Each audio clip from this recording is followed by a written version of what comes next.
Cette vidéo va expliquer comment utiliser les spots et comment utiliser leurs paramètres. Un spot. Un spot est un éclairage dirigé en forme de cône lumineux. Il a une position et une direction dans l'espace. Il a donc un axe et celui-ci amène au centre du cône de lumière.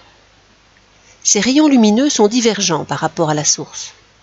Il faut définir l'angle de dispersion de la lumière, c'est-à-dire l'angle du sommet du cône lumineux. Le centre du cône lumineux, au niveau de l'axe, est le plus lumineux, et les contours, donc autour du cône, sont plus sombres.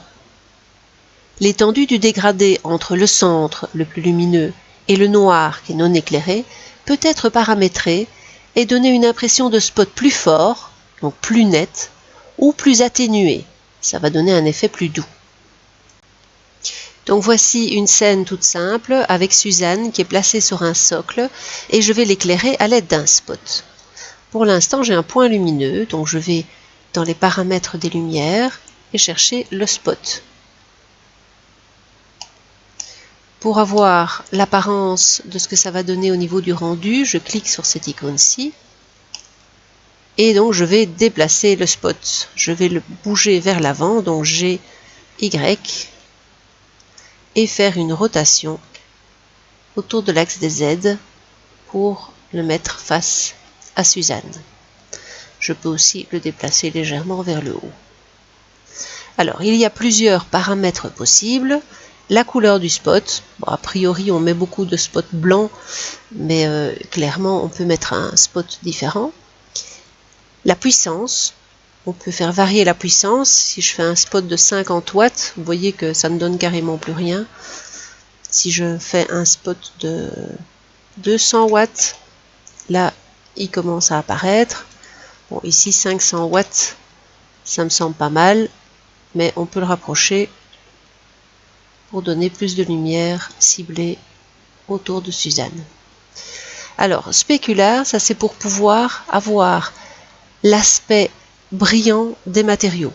Donc si on met spécular à 1 et si la Suzanne est brillante, eh bien je vais avoir des éclats de lumière sur Suzanne. Si je le mets à 0, les éclats de lumière ne seront pas calculés. Au niveau du rayon, j'ai un rayon, donc je peux augmenter le rayon.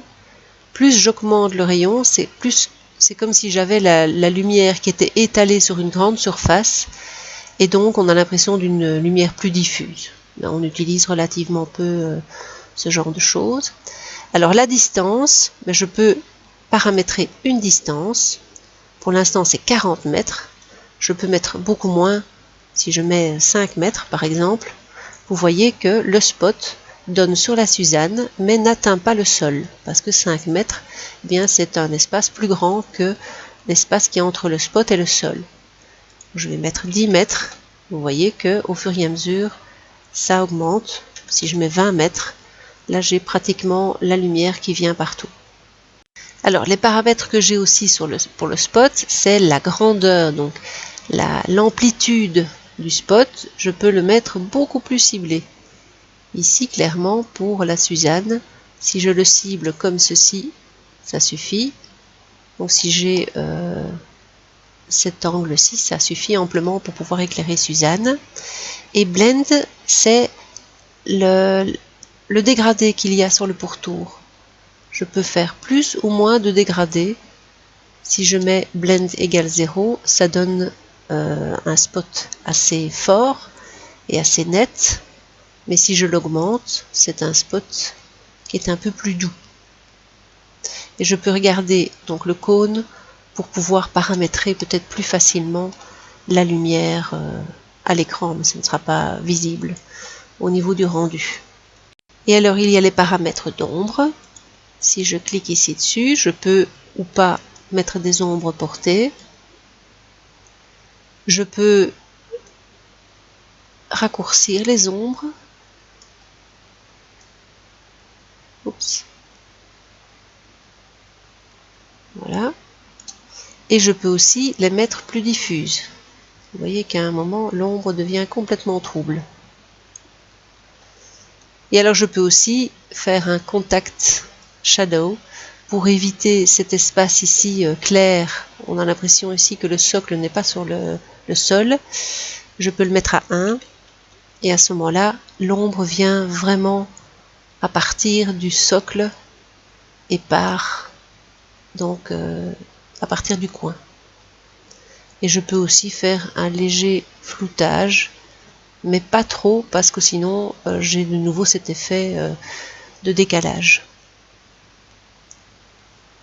Pour plus de facilité, il est aussi possible de gérer l'éclairage au spot par les petits symboles ici.